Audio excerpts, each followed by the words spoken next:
Are you streaming this? Yep. Yeah, we're going live, man. I think we live. All right, everybody, we're going to begin soon. Those who jump on the live, so we'll start here in like 2 or 3 minutes. All right. Thank you guys for showing up, by the way. I appreciate your support, and let me ramble about hydrogen to you guys for a little bit. So we'll go ahead and start in a minute or two. I'll have to have you. I think I have to have you look at my thing over there. I don't know if it's not charging or what. Oh, it just what? keeps flashing red. Oh, The yeah. brilliant thing. Yeah. If it's just when is it flashing red when you're drinking? I mean, when you're just trying to run it? Or? Yeah, even when you plug it in. Like it's been. I don't know when she unplugged it, but I need to make sure it's plugged in for a while. Yeah. You make sure it's charged. It's just like a phone. Right. Yeah, I was gonna have mine, but it's dead right now. Yeah. Hey, Chris, will you close the door for us? Yeah. Somebody else shows up, we'll just have you run and grab the door or whatever. Had a couple people say they was gonna show up and then say, "Hey man, yes, what time is it, man?" Oh man, and then they never got back. Well, if I'd known you were streaming, I would have. I was talking to my neighbor. He's asking what we were doing today, and I was telling him about it and stuff. I would have sent him something to watch it. Right. Yeah, well, I mean, this is going to end up being a YouTube video eventually, Okay. so You can got share little cards, business cards. just like little cards with QR codes. Cause like I've been, like, whoa, what's that thing that you're handing? Oh yeah, You're man, drinking out of it, everybody. and it's like, well, I could give you the penny talk or the Yeah. talk. You watch this video. Or Right. Yeah. No, Kayla could come up with something, and we could give it just to like you. business cards. Yeah, like a little with the business QR card with a code. QR code or something. We used. So just link it. Because There's just so much information, and I can't tell anybody. No. And this is like I said. This is gonna be like I've adjusted it a little bit. So it's a presentation, but it's like a little mini seminar. It's gonna cover a lot of different subjects. I do the same thing. Like I give them the little information I've gathered off the top of my head, and I'm like, "But go watch this. It'll explain it." Right. That's the whole point. I actually mentioned that in this place. Like, Yeah. You don't gotta be me or know all the information. Just go share a video, bro.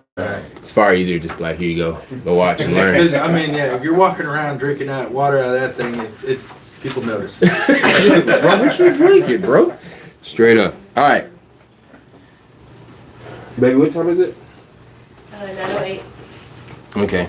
Let's go ahead and get started. Have you had anybody hop on the live yet? A few people? There's one person. Okay. Did you share it on Facebook as well? Yeah. Okay, cool. Most people will probably not be from here. So. Yeah, I know they're from other countries and stuff. Cool. Alrighty, so let's go ahead and begin. For everybody online, I'm going to be doing my presentation. And as I was just saying, it's kind of like a mini seminar. It's going to give you a very comprehensive look at molecular hydrogen therapy and what it is and how it works. So let's go ahead and start. My presentation is called Why Hydrogen. And the first things first, you all have notes. You all have a little piece of paper that you can take notes on.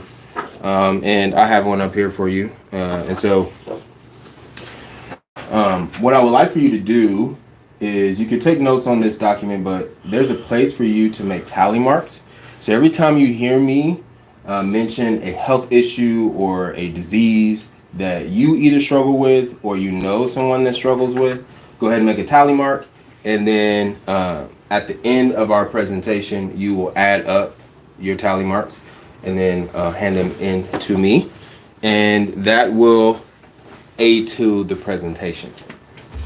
All right, so let's get going. All right, so we're gonna do a little intro into who I am and who my company is, and so who we are.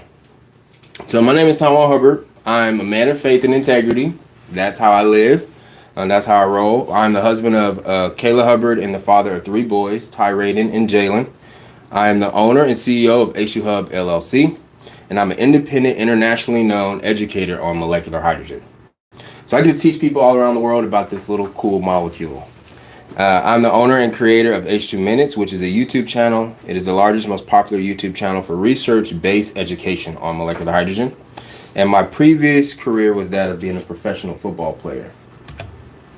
So here's some of my bling bling. When I was playing football, I won back-to-back national championships in college, and I won back-to-back championships playing professional football. And I was also represented by Atlas Sports Agency and was part of a select few individuals that got to show out at Keenan Allen's Pro Day in front of all of the NFL teams, 32 NFL teams in attendance. And I was inducted into the Kansas Pro Indoor Football Hall of Fame in 2016. So if you want to hear a little bit about my testimonies with hydrogen and sports, what it did for me, hearing some little amazing stories, how it helped with my recovery and injuries, go check out this video. We produced it. It's on our YouTube channel. So here's some of my background in the hydrogen industry. I've been in this industry for nearly a decade. I've been mentored by some of the top researchers, engineers, and educators in this field. I was the first in the world to receive the Molecular Hydrogen Institute Level 3 professional certification in 2015. And I was the first in the world to receive the Molecular Hydrogen Institute Level 1 certification course in 2023.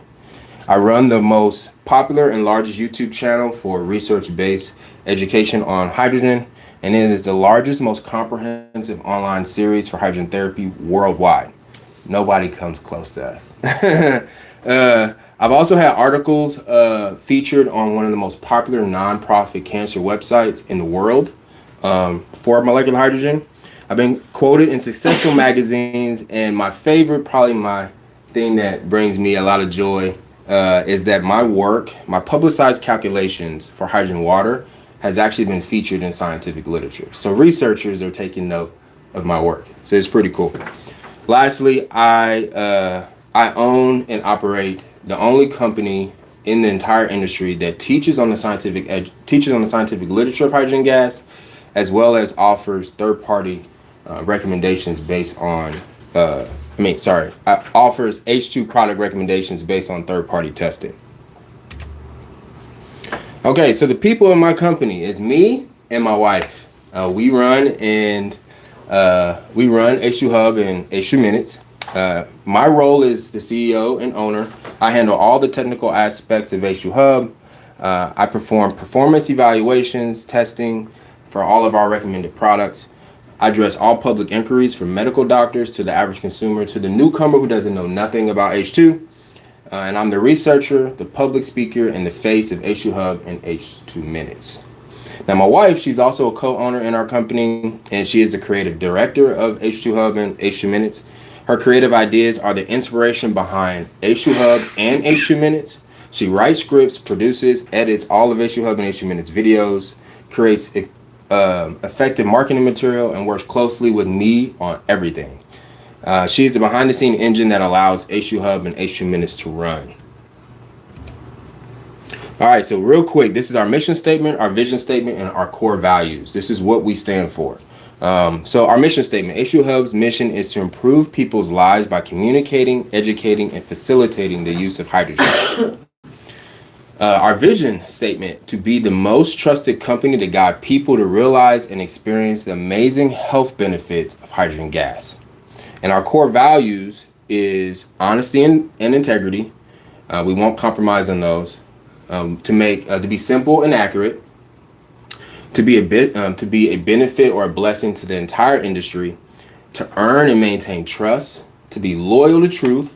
We're going to try to tell the truth as the best we can. And we're creating a company to be the centerpiece of the hydrogen market.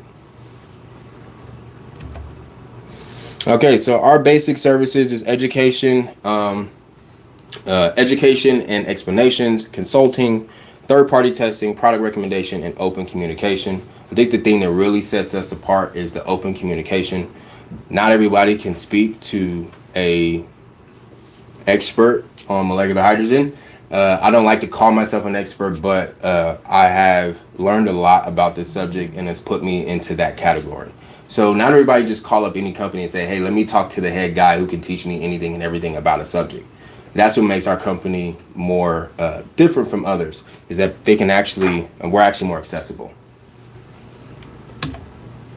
So H2 Minutes is as I said already, it's a free educational video series on YouTube.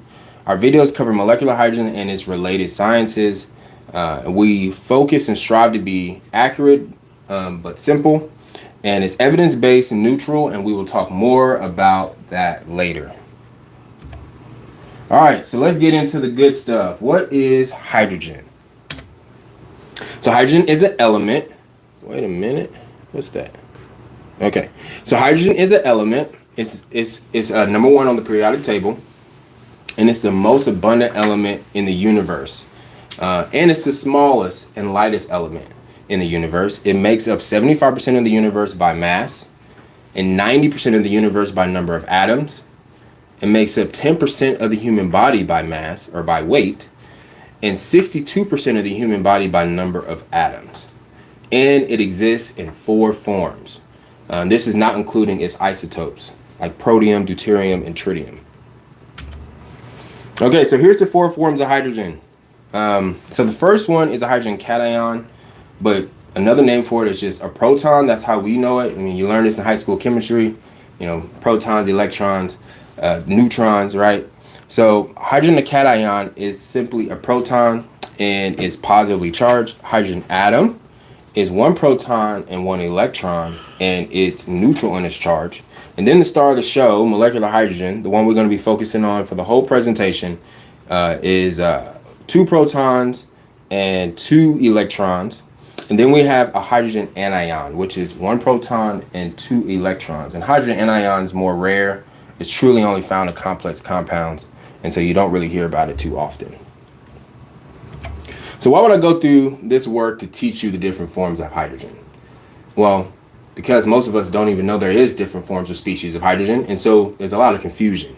And so with that being said, all of these forms have different properties, and if you understand the different forms of hydrogen, it'll help you navigate the conversation around molecular hydrogen therapy because you won't be confused. And so one of the big ways people do get confused is with the next subject that we're going to cover, which is hydrogen-rich water. And I'll explain a little bit of why understanding the forms of hydrogen will help you understand hydrogen-rich water. So molecular hydrogen goes by many names. I don't know why scientists name things so many names, but it has a lot of names.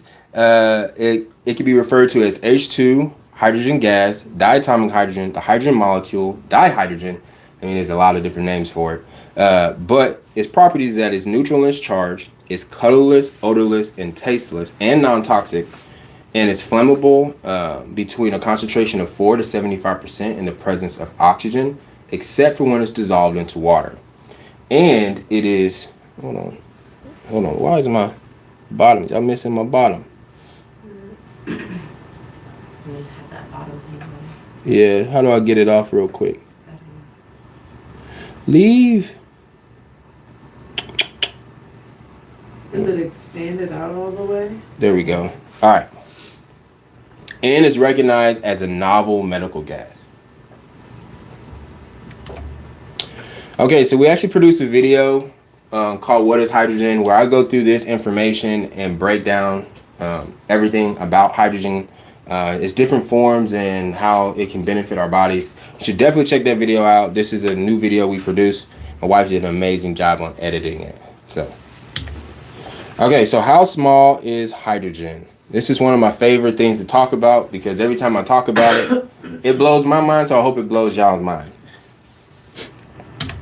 Okay, so to think of the smallest thing in the universe, we're gonna have to go through some examples to kind of help you wrap your mind around it.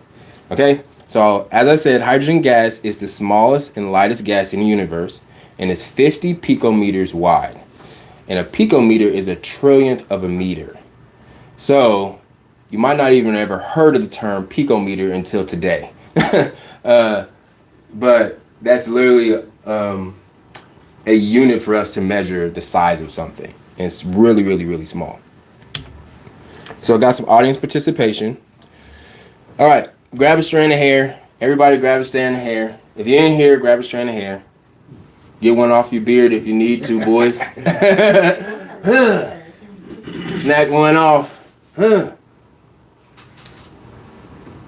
Did you pull one You get one? Go ahead, Chris. off? I don't want a piece. Get it? Everybody got strand of hair? Oh, yeah. Don't take one beard hairs. Go ahead, get one off, Brian. Get one off. Let's go. That hurt even more. All right, everybody get a strand of hair? Okay, once you got that strand of hair, I want you to hold it on its two opposite ends and hold it vertically. And I want you to hold it up to the light so you can see the strand of hair. Can you see it? Can you see it? Okay. So if you're holding it vertically up to the light, let me know when you got it. Can you see the width of that strand of hair? Can you see it, Amy? Yeah. Okay. Okay, you can fit approximately 3 million hydrogen molecules across the width of a single strand of hair. So that gives you a point of reference of just how small molecular hydrogen is. To fathom something that's that small to fit 3 million across it is pretty impressive, right? Okay, so let's go ahead and take it a little step further. And here I have a 16-ounce bottle of hydrogen water with approximately 1.5 ppm of hydrogen gas dissolved into it, or milligrams per liter. So ppm and milligrams per liter are basically the same thing, and it's a way for us to measure the concentration of something in a solution. All right? So I have 1.5 ppm, and when you compare that to something like soda, right, which has dissolved carbon dioxide gas, soda can contain 6,000 milligrams per liter, or ppm. So this doesn't seem like an awful lot, right? The amount of hydrogen that's dissolved in here doesn't seem like an awful lot when you compare it to carbon dioxide that's dissolved into carbonated beverages. However, remember we said this is the smallest and lightest gas in the universe, right? So it doesn't seem like much, but in this bottle, it contains approximately 212 quintillion hydrogen molecules. That's a big number. That's a crazy big number. You maybe never even heard of quintillion before today, but it's a crazy number. That's 212 followed by 18 zeros. Big number. So let's go ahead and try to make this number more digestible a little bit for us. So here I have a teaspoon. And this teaspoon is about 0.0625 ounces. Or 1/16 of an ounce. So a teaspoon is pretty small volume size. So let's say we took a teaspoon of this water, right? How many hydrogen molecules do you guys think would be in this teaspoon? Any guess? Any guess? Yeah. What? Would it be? 16 million. 16 million. 117 billion. 117 billion. 232 and a half. A lot, right? Okay. It'll actually be 2.2 quintillion H2 molecules in this I was teaspoon. gonna guess one, but One quintillion? Yeah, one. Uh-huh. Quintillion. Okay, so that's still a big number. That's 2.2 followed by 17 zeros. And just a little thing? In this tiny little thing, there's that many molecules of hydrogen that would be in this teaspoon.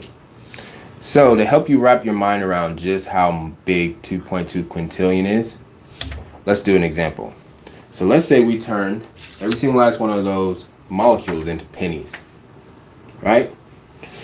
2.2 quintillion pennies. We would have enough pennies to fill 82,597 Arrowhead stadiums. I'm gonna say that number again. 82,597 Arrowhead Stadium. That's a lot of pennies.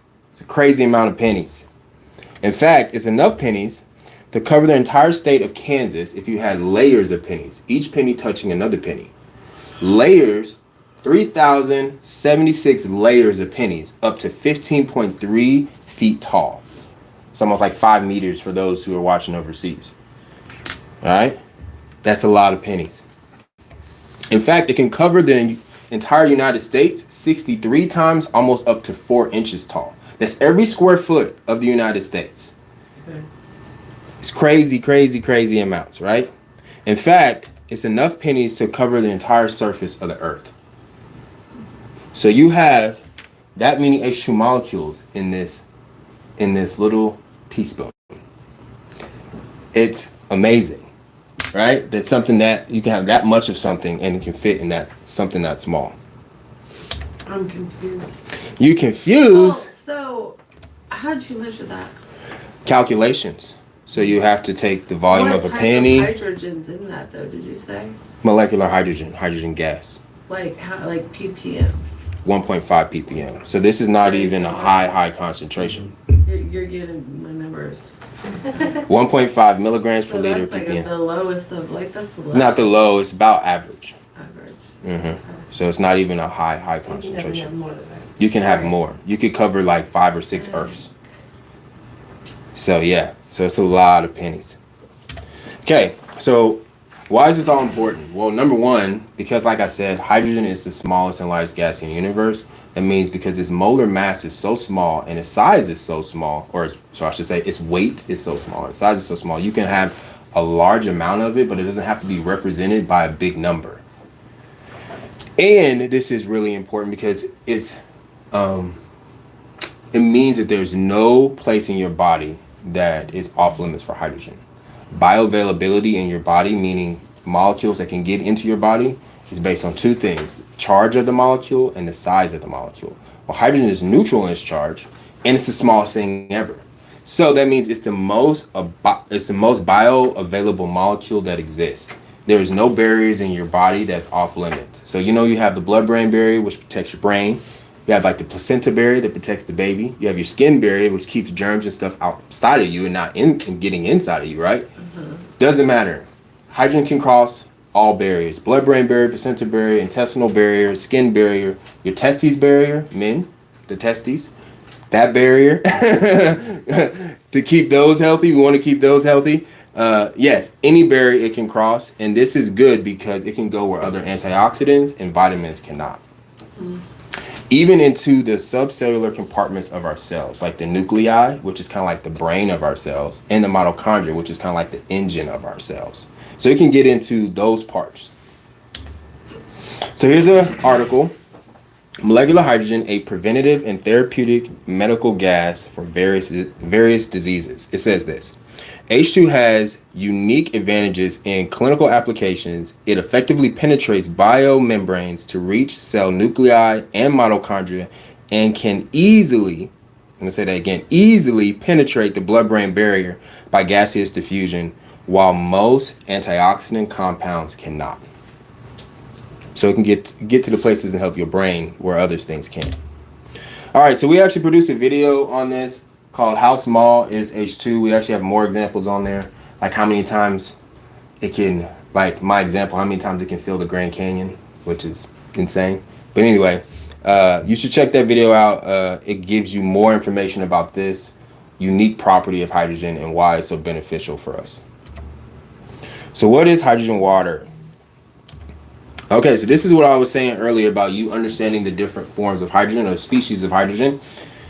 Because if you understand that, you won't get confused when someone says hydrogen water. And many times when you say, hey man, I'm drinking hydrogen water, the first thing that typically comes to people's mind is, scam, hydrogen's already in water. Well, the problem with that is that they do know that, I should say, people have an understanding of certain places where hydrogen can be found, right? So typically when you talk to people about hydrogen, they're going to say, oh, you mean like an alternative fuel? Or you mean like water? And these are the places that are commonly known. But those people might not necessarily know the distinction between the different forms. Well, what makes up the water molecule is the hydrogen atom. When we're talking about hydrogen water, we're talking about a gas, molecular hydrogen being dissolved into the water. So if you know that, then you'll know that hydrogen water might not be something weird. It might just be gas and water. So another way of thinking about this is carbon dioxide. So you can have carbon dioxide gas dissolved into water. And what do they call that water? Carbonated water. The reason why they title it carbon because it has carbon dioxide gas in it. Well, the reason why they title it hydrogen water is because it has hydrogen gas in it. Hydrogen water, carbonated water, oxygen water. It's just how they title it. Okay, so hydrogen water, like in this bottle, is just simply water with dissolved hydrogen gas in it. The molecules do not bond to the water molecules. The hydrogen molecules do not bond to the water molecules. And hydrogen gas can be dissolved into water up to 1.6 ppm or milligrams per liter under normal atmospheric conditions. So basically, if I had a glass of water here and I took a hydrogen gas generator or a breathing machine and I just put the gas into the water and let it bubble the gas into the water, it will max out after a certain amount of time. It'll max out at 1.6 ppm. That's the maximum amount you can get under normal atmospheric conditions. However, if you can pressurize it, you can actually dissolve the gas higher than 1.6 milligrams per liter. So this is the same thing you have with your carbonated beverages. You open your can of Coke or your 2-liter pop of Pepsi, you see the pressure release because it actually is dissolved under pressure.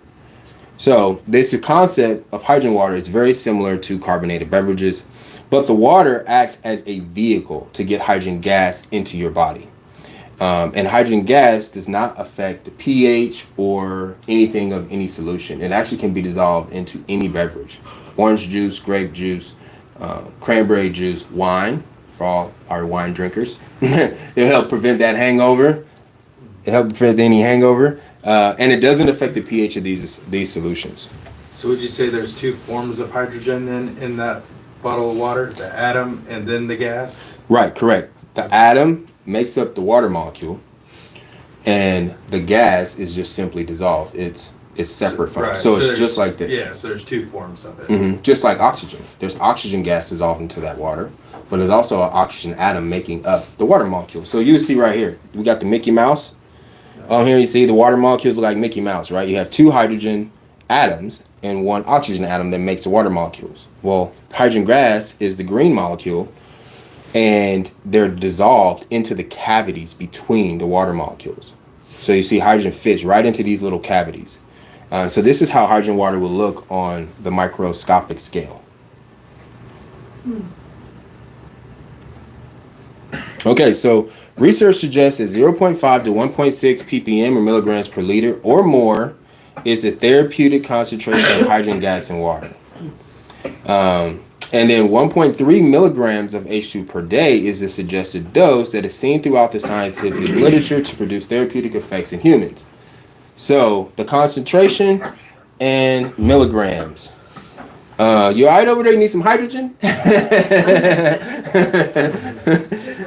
Yeah, let's go ahead and let it on out. Okay, so how does that work? How does the concentration of this water equal the milligrams of hydrogen in my body? So I got a simple equation for you. The hydrogen concentration plus the volume of water gives you the potential ingested milligrams.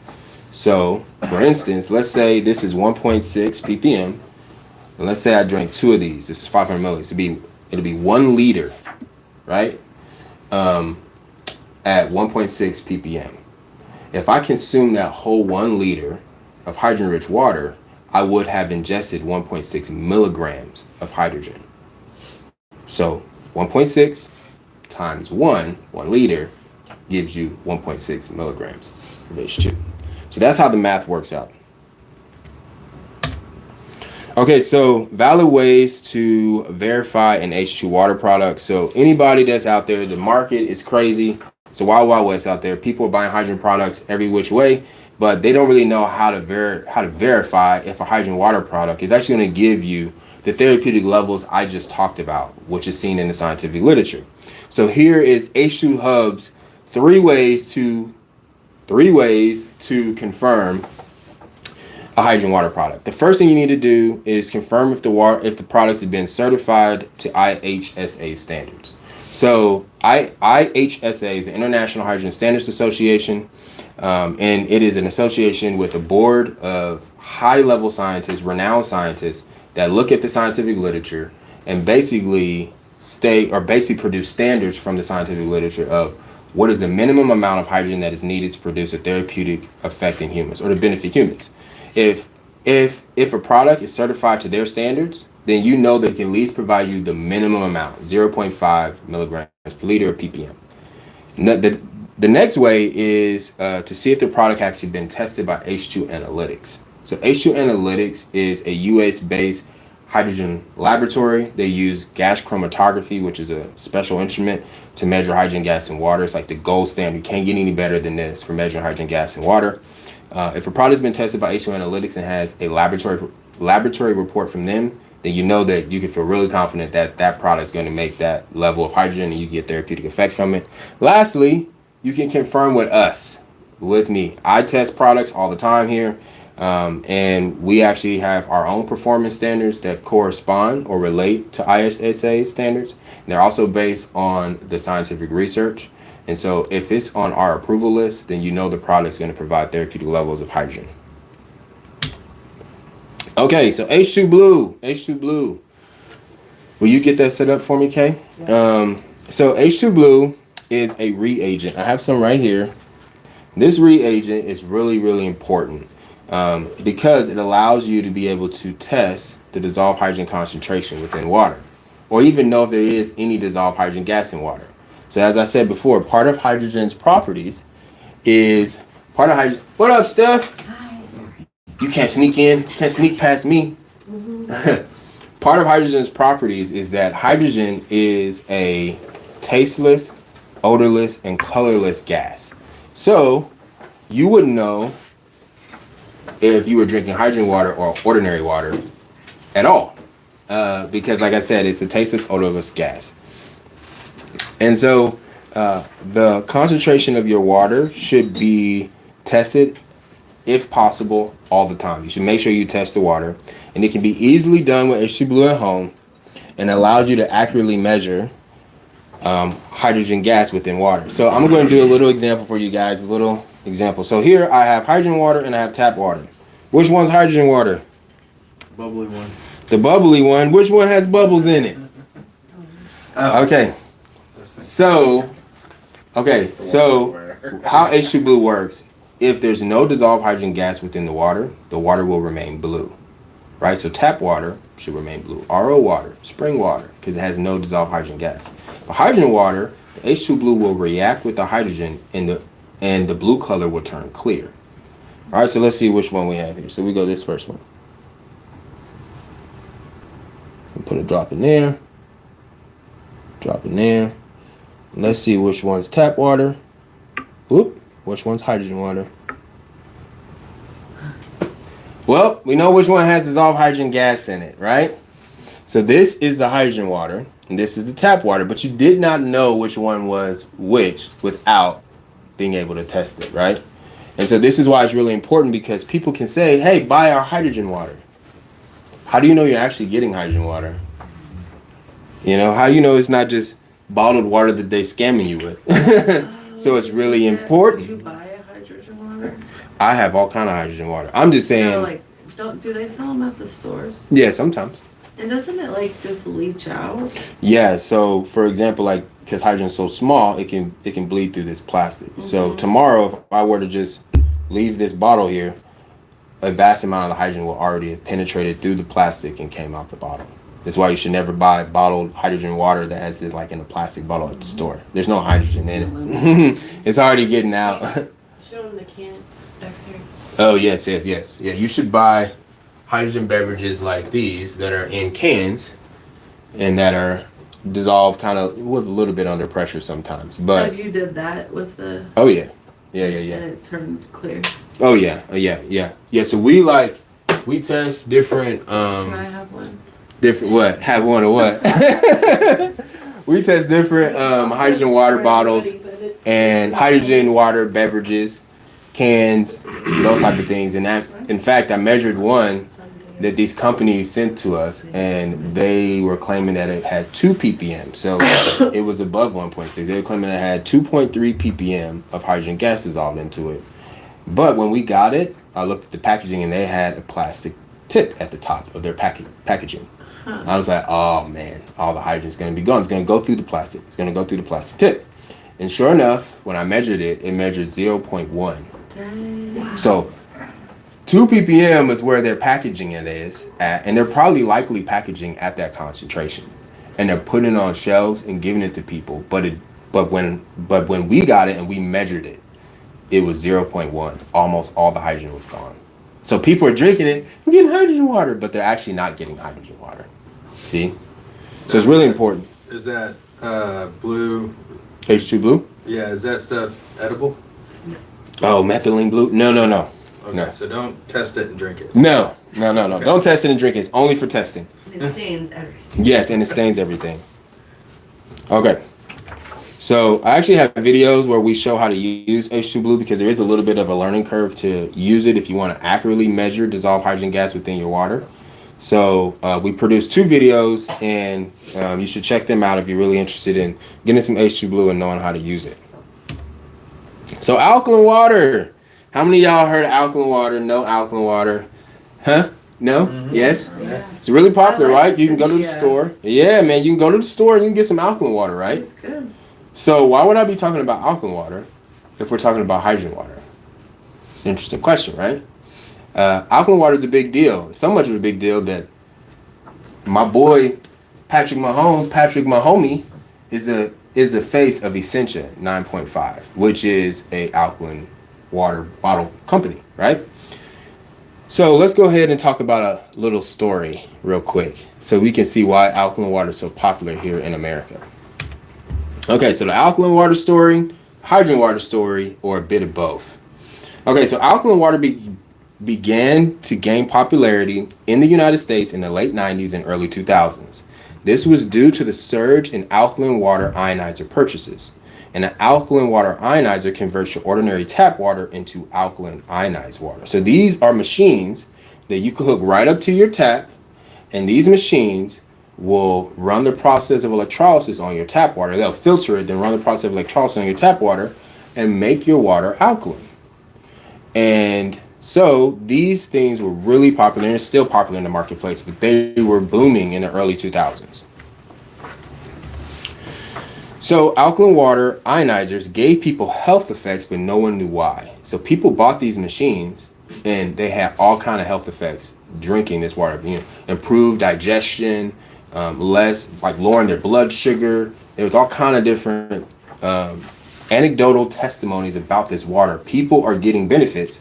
No one knew why. But in absence of an explanation, someone will always provide an explanation, whether it's true or not, right? So this resulted in the simplest, most obvious explanation. It has to be the alkaline pH of the water. So there's actually pH drops that if I had pH drops, I could put this in the water and I'll show you the pH concentration of the water, or the pH level of the water. And these systems would, if you have pH drops, some of them indicate an alkaline pH by turning purple. So I could put it in there, and instead of it being blue, which would be like 8 pH, it'll be purple, like a 9 or 10 pH. So they're like, it has to be the pH of the water. In fact, marketers, doctors, and others argue that these systems enhance health by the alkaline pH, negative ORP, microclustering, ionized minerals, free electrons. I mean, they came up with all kind of different reasons to try to say why this water worked. But what was most popular was that the water was alkaline. So everybody said, it's alkaline. This has to be the alkaline pH of the water. But there's a catch. All the explanation that was put forth have no valid scientific evidence, including the water being alkaline. So scientists have looked at it, and they've looked at every single last one of these explanations put forth. None of them work. But the science has shown that these systems generate dissolved hydrogen gas in the alkaline water, which is responsible for the health effects. So here's a way for you to think about it.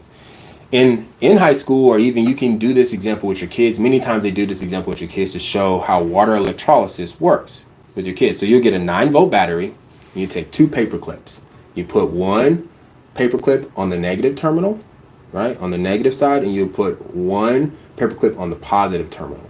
And you put them in water, and you'll see that bubbles will actually start to be produced on these electrodes or these paper clips.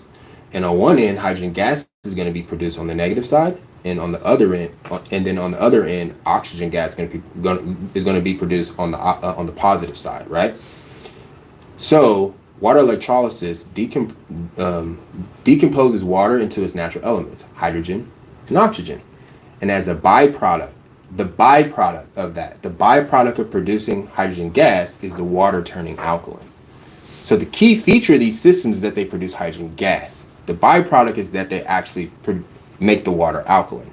And so despite coming to know this truth, the alkaline story is still booming today due to the bandwagon fallacy, which is many people believe it, therefore it's true.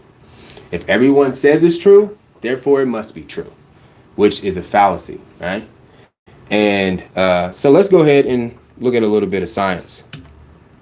Well, I should say one more slide and then we'll look at some science. So alkaline water story, hydrogen water story, a bit of both. It's always ever been the hydrogen water story. In scientific literature, these systems produce a form of hydrogen-rich water called electrolyzed reduced water, ERW. And electrolyzed reduced water is a scientific term for alkaline ionized water.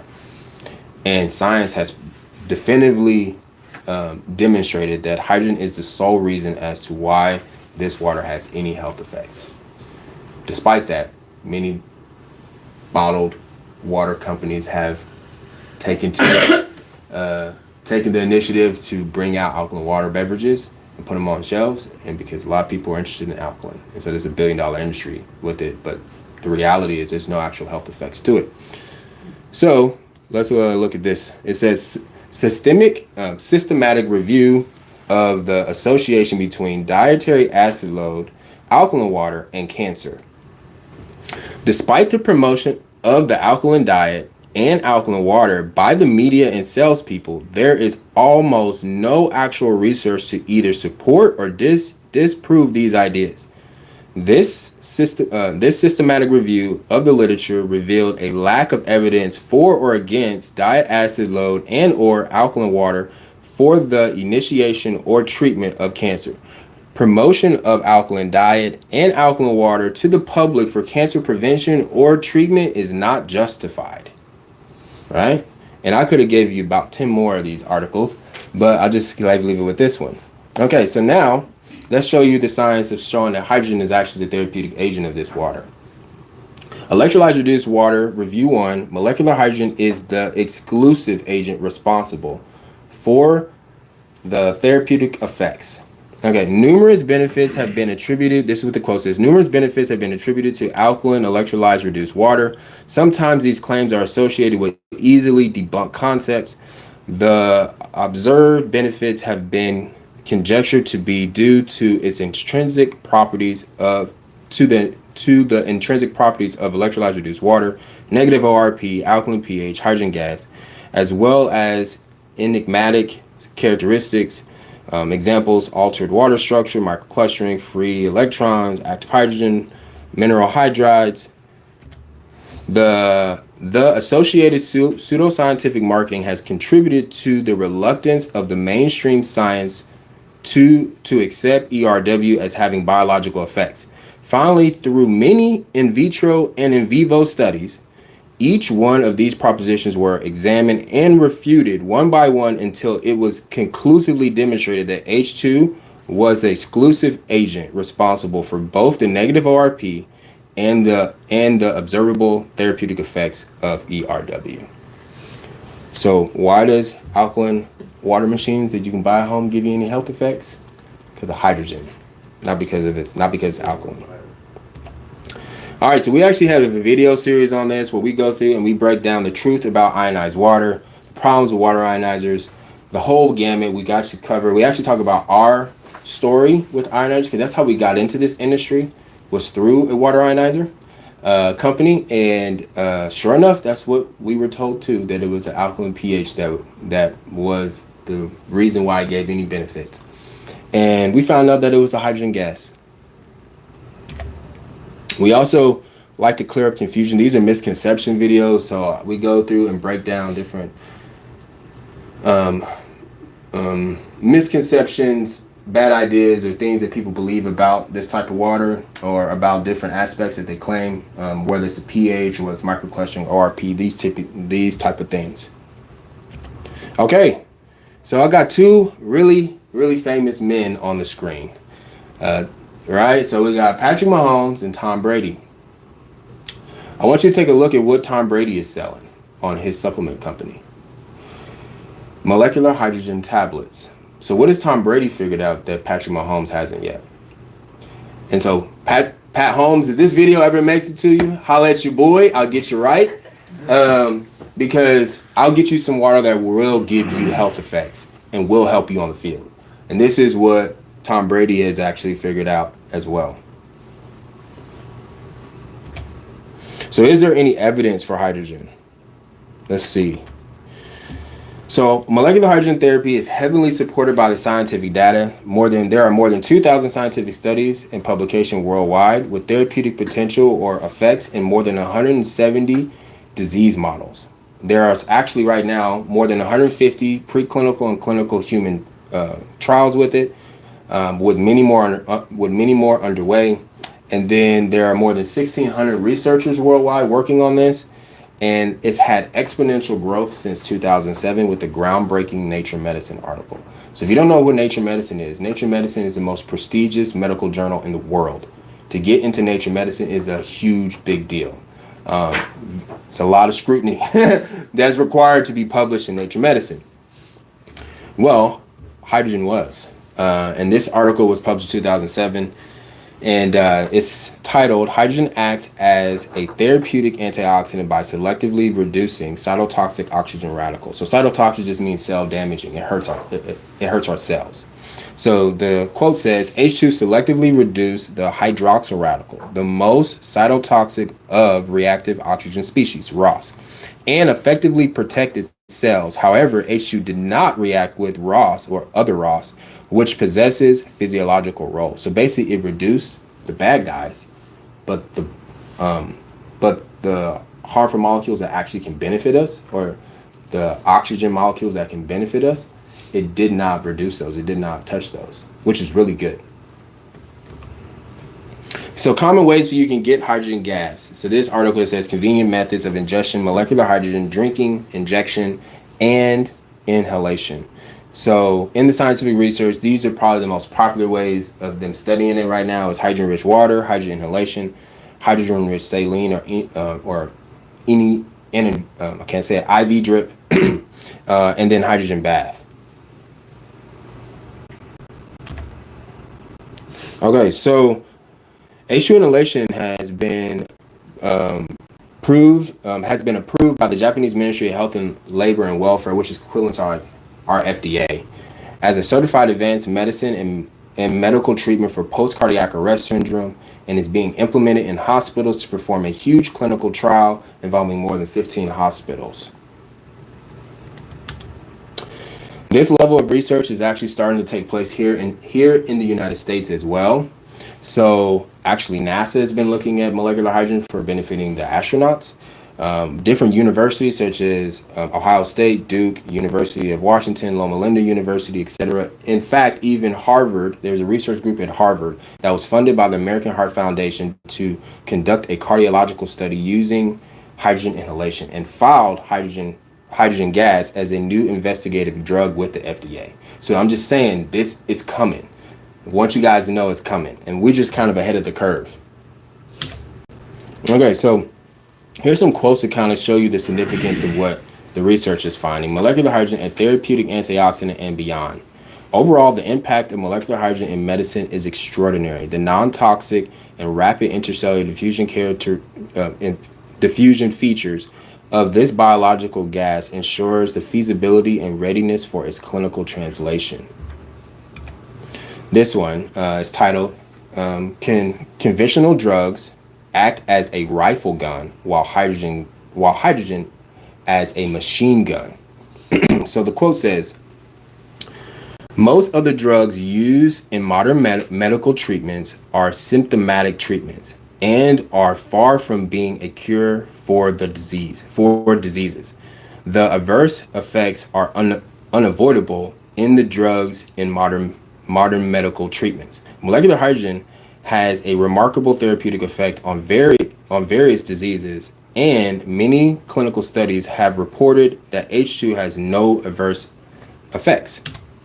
Therefore, H2 is a novel medical gas that is outside the concept of modern medical treatments. H2, unlike drugs, works on the root of many diseases by scavenging the two kinds of strong reactive oxygen species, hydroxyl radical and peroxynitrate. Since the H2 alleviates the root of diseases and can treat many diseases at the same time, the medical application of H2 may be called machine gun therapy. All right, so what does it do? Talking about all this cool stuff about it, but what does it do? There's more that we don't know than what we do know, but what we've learned a lot of. Okay, so H2 is what's classified as a signaling molecule. Another fancy word for it is a gaseous signal modulator. This is how it induces its effects on the body. So I want you to think of H2 as a communicating molecule that transmits signals to cells, which induces specific biological changes or effects in cells, tissues, organs, or organ systems. So like the nervous system, the digestive system, the immune system. Hydrogen is regulating not just cells, but systems. This means that it can stimulate, activate, or inhibit many specific metabolic pathways or cellular processes, altering gene expression, and regulate the cell systems back towards homeostasis, or back to running optimally. As a result, H2 can have a multitude of therapeutic effects. So this is what they're figuring out. It is doing thousands of things in our bodies when we take it. All right, so hydrogen for gene expression. Gene expression is hard. There's no way around it. So we had to figure out a way how to talk about hydrogen regulating gene expression, because basically one of the ways it benefits us. And my wife came up with a cool little acronym. This is where her creativity comes in, and called molecular hydrogen the SMART molecule. And so SMART, the acronym stands for Security, Messenger, Analyst, Regulator, and Tutor. So go watch this video if you want to know how we break down each one of these points and how hydrogen actually acts in these different points. So first things first, hydrogen has antioxidant-like effects.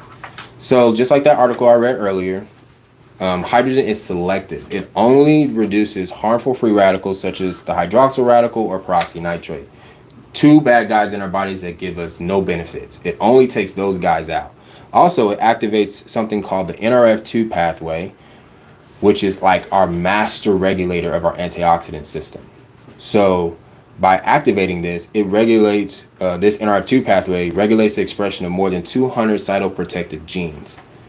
It's actually like upward 250. So because of this, molecular hydrogen can upregulate our endogenous antioxidants, our naturally producing antioxidants in our body. It tells your cells to make more of those, such as glutathione, superoxide dismutase, catalase, hemooxygenase, cytochrome P450. I mean, it's just an endless list of different protective molecules that hydrogen is telling the cell to make more of.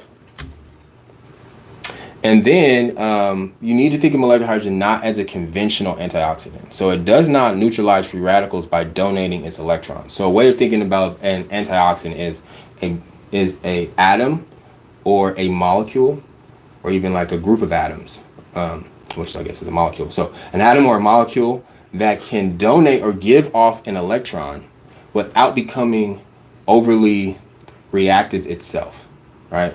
Without becoming where it can be dangerous itself. So a popular antioxidant would be vitamin C. You take vitamin C, it can give off an electron and neutralize bad guys, right? Hydrogen doesn't work that way. Hydrogen's goal is homeostasis. In other words, as I just said, it regulates the entire antioxidant system. It's not just doing this one-to-one or one-to-a-few things where it just neutralizes a bunch of little bad guys. No, it tells the whole cell, it organizes the whole cell to be better. By doing this, it helps to maintain healthy antioxidant and free radical levels within the cell, and will not act if homeostasis is already reached. So if the cell's already optimal, it won't do its function. So it can differentiate, which scientists is trying to figure out how it's able to do this. So it can have one cell that's right here who's struggling and needs to have higher levels of antioxidants, but one cell over here that is perfectly running fine, it will tell this cell to make more, but it'll leave this cell alone, and it'll let it just do what it's doing. It's fascinating how molecular hydrogen is doing this. Also, we know this is really important because, for example, like vitamin C, they've seen that if you take high levels of vitamin C before you do a bout of exercise, that it can negate the benefits of exercise. So it's going to do its effects whether or not it's right to do it or not, right? Whether or not it's going to benefit you or not. It's going to donate its electrons, right? Because we know when we work out, we breathe more oxygen and we produce more free radicals, and these good free radicals go and give us exercise adaptations, right? Make your muscles bigger, make you stronger, right? Get hypertrophy, right? These different things. You need those powerful free radicals for beneficial things in your body, some of them. Well, hydrogen doesn't do that. It doesn't neutralize those guys. And in fact, it just regulates the system instead of just running off and throwing off electrons. So it's really, really important. It makes it very unique. Okay, so this article, beneficial biological effects and the underlying mechanisms of molecular hydrogen, comprehensive review of 321 original articles. Specific extinction of hydroxyl radical and peroxynitrate were initially presented, but the radical scavenging effects of hydrogen cannot be held solely accountable for its drastic effects. We and others have shown that the effects can be mediated by modulating activities and expressions of various molecules, such as, and they got a whole list of molecules, I'm not going to read them all. And you got NF-kappa B, NFAT, STAT3, CFOS, ghrelin, which is like the hunger hormone. Like hydrogen is regulating these molecules. A bunch. A bunch of them. Okay, so we made a video. Is hydrogen the best antioxidant in the world? I would say yes. I think it is. I think it's beyond anything we've seen so far. This video, we're actually gonna do an update video on it because we made it. This is one of our first videos we ever made on our YouTube channel, and it'll give you a good foundation of what we've learned about hydrogen, but we've learned more about how it actually works. So we're gonna do an update video on it. It has anti-inflammatory effects, and it can do this in many different ways. But we go ahead and just talk about 4. Number 1 is it reduces oxidative stress. And by the way, so you guys understand what oxidative stress is. I just want to blow past this. Oxidative stress is when the balance of your free radicals and your antioxidants are dysregulated. So in other words, is where the free radicals are higher in your cells, then the antioxidants can actually fight or maintain. So therefore the cell now is under oxidative stress.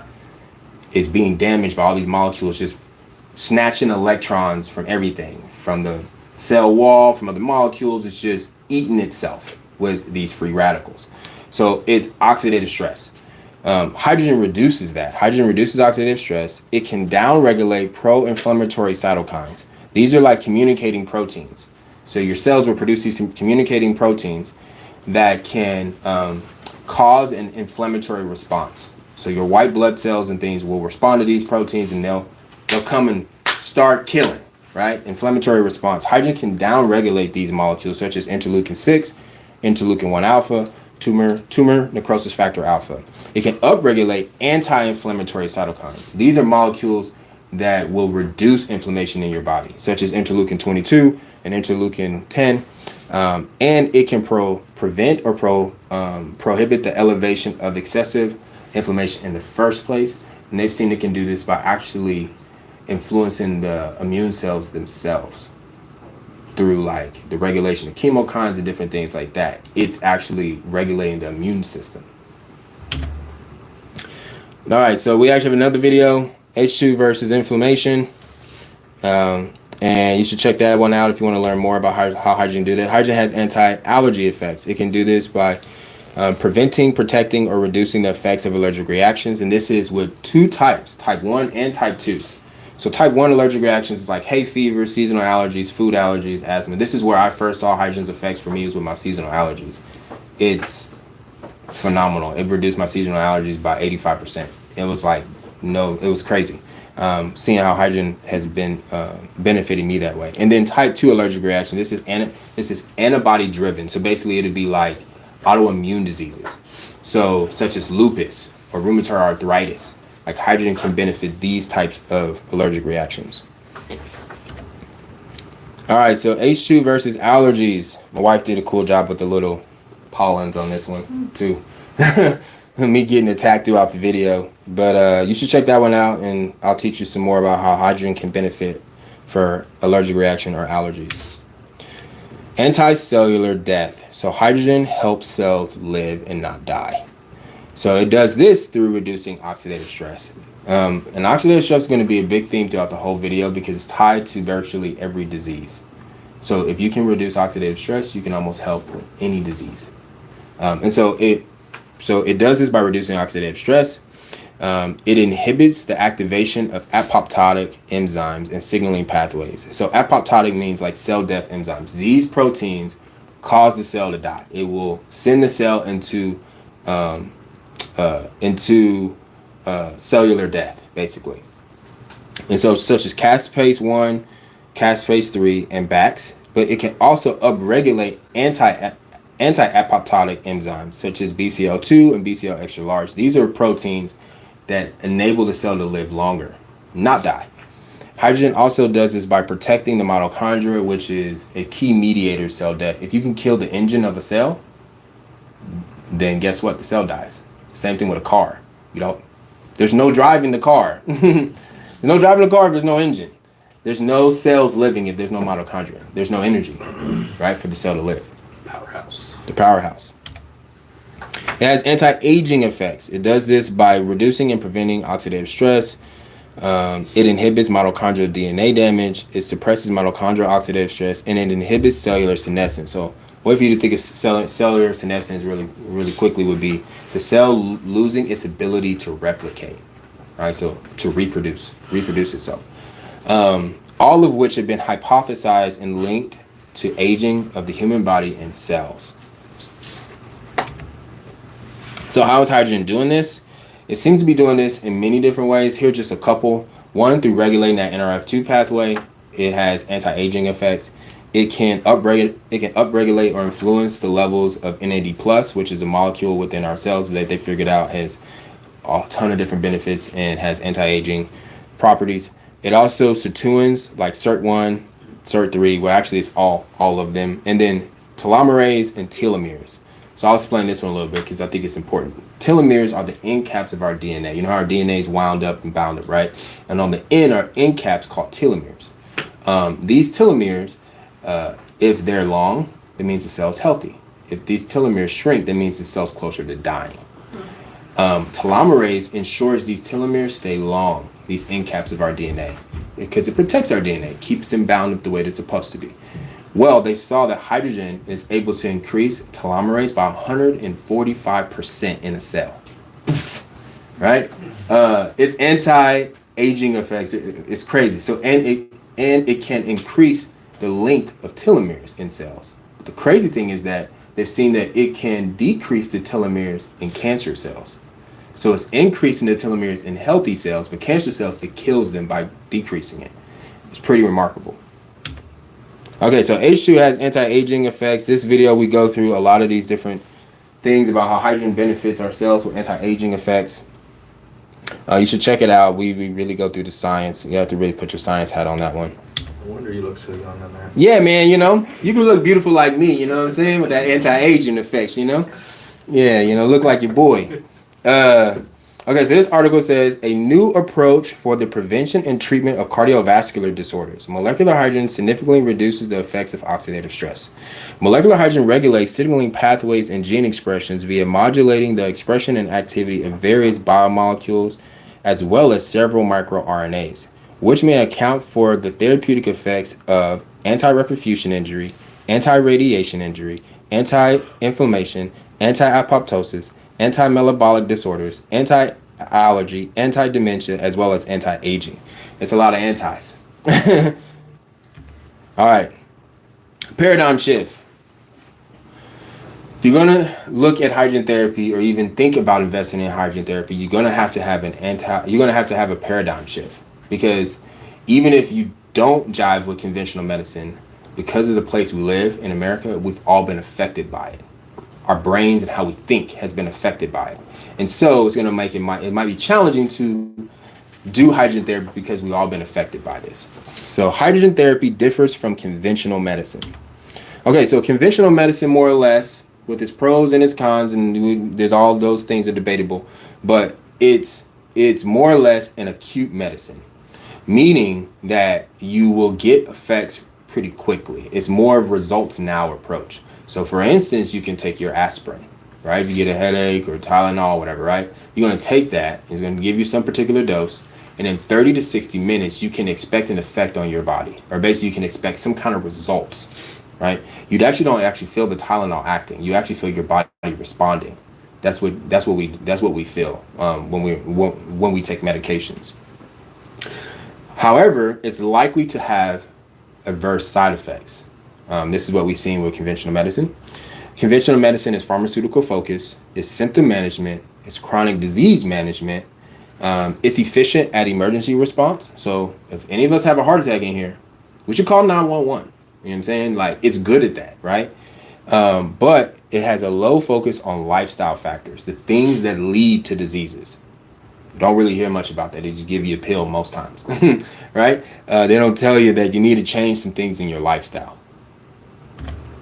Hydrogen therapy could be classified as progressive or accumulative therapy. It's more like lifestyle intervention therapy. Typically, results are seen between 1 to 12 weeks, which is similar to exercise, and there is no known adverse effects or side effects when it comes to molecular hydrogen. The studies that they're doing with researchers range between 1 week to over 1 year. And hydrogen targets, like we've seen already, it targets the root causes that drive inflammation, that drive diseases, such as oxidative stress, inflammation, mitochondrial dysfunction, cellular death, like these things, right? Dysregulation in autophagy or cellular senescence. These things lead to diseases. Hydrogen is actually addressing those things. It's mild and gradual. So many times people will be on hydrogen therapy and they don't feel anything because it's gradual and mild. But it's time dependent, and results and drastic results come later. So an equation is hydrogen plus time equals results. That's how it works. It's the same thing you could do with exercise. Exercise plus time equals results. That's how hydrogen works. But in order to get the benefits of hydrogen therapy, you have to approach it with the same seriousness that you would conventional medicine. So if your doctor says you need to take this medication every 6 hours, and this is the dose, if you want this to make sure that your blood does not clot, then you better be very serious about that because you don't want clotting blood. Well, it's the same thing. So the person going to be regimented on that. It's the same thing with hydrogen therapy. This is what they're doing in the study. So I'm going to go ahead and show you how this works. So this is a 2-week study. It says 2-week continuous supplementation of hydrogen-rich water increased peak oxygen uptake during incremental cycling exercise tests in healthy humans, a randomized single-blind placebo-controlled study. So this study was conducted in 2 weeks. It was a cycling exercise test with healthy humans. Those participants drank 500 milliliters, that's right here, 16.9 ounces for 5 days a week, ingesting 3 milligrams of H2 per day. So 3 milligrams in this, that means that they had to have a hydrogen concentration of 6 milligrams per liter, 6 ppm. I said it's only 1.5. So the concentration was basically 6 times higher that they were drinking for this study. They performed the exercise test before without hydrogen. Then they drank hydrogen water for 2 weeks. And then after that, they did another exercise test. And this was the results. It improved the VO2 max and aerobic capacity. It improved the the cardiorespiratory system. And this indicated that H2 may positively impact cardiorespiratory fitness or overall health. So then, what's the highest concentration they've ever been able to get in a single bottle? The highest I've ever seen, that I've personally seen in studies, was probably like 10 ppm. But the highest I've ever seen is 13. And to realize how much pressure you need to get 13, I mean, we're talking about like 100 psi. We're talking about a lot of pressure to get hydrogen to dissolve. And so they were drinking.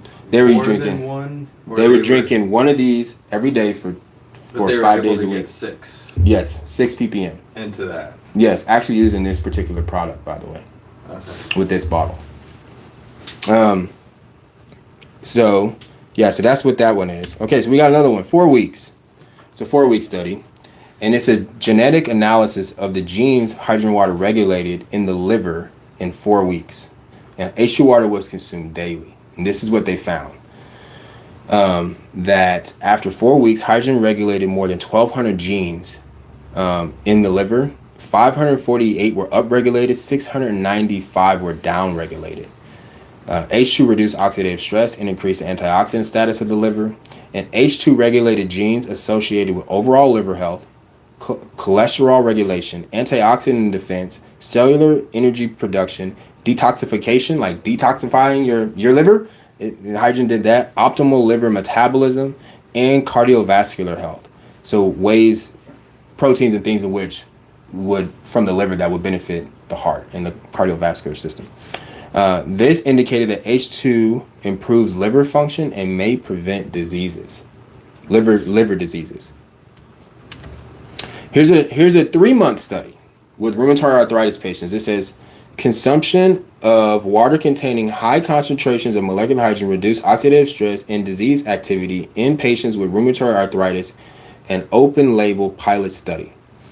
Okay, so they in this study, they drank 530 milliliters or 18 ounces of H2 water per day, ingesting 2 to about 2.5 milligrams of hydrogen per day. And this was the results. It reduced oxidative stress and inflammation. It significantly reduced the rheumatoid arthritis disease activity. It demonstrated that hydrogen water or hydrogen has a long-term effects as the rheumatoid arthritis disease status continued to improve when hydrogen was gone. So meaning they drank hydrogen water for 1 month. Then the second month they drank regular water for 1 month. And then on the third month, they drank hydrogen water again. So they had a washout period. No hydrogen in their body for a month. What the researchers saw was that they were still benefiting. Their disease was still benefiting. It was still going down. Like the disease activity was still going down in the month they didn't take it. So what they did in the first month with hydrogen had residual effects into the second month, regulating the body, right? And so this demonstrated hydrogen has long-term effects and an improved prognosis, and early diagnosed rheumatoid arthritis patients went into remission.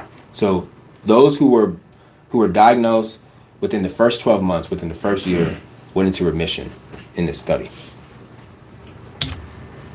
All right, 6 months. 6 months on the old timers. We all got old timers in our lives, right? So this is the effects of 6 months hydrogen-rich water intake on molecular and phenotypic biomarkers of aging in older adults aged 70 years and over, a randomized controlled pilot trial. So this was 6 months.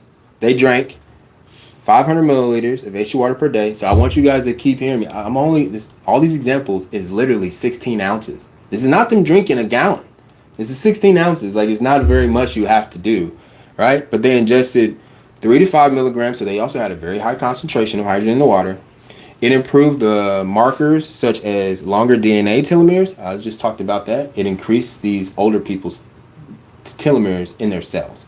It improved brain metabolism, DNA myelination, cognitive function, pain scores, senior fitness test exercises, improves their sleep, and improved brain neurotransmitters. This human clinical trial concluded that hydrogen water was safe, effective, and a promising anti-aging agent. So why choose hydrogen? Why should we choose this? Well, I have a 3-reason video. You should share this with anyone who is new and don't know nothing about molecular hydrogen or hydrogen therapy. You should share this video with them because we go through basically what I'm about to go through now. And it just gives them a really good look at it, and it's simple. And it's 3 reasons why people should actually engage in hydrogen therapy.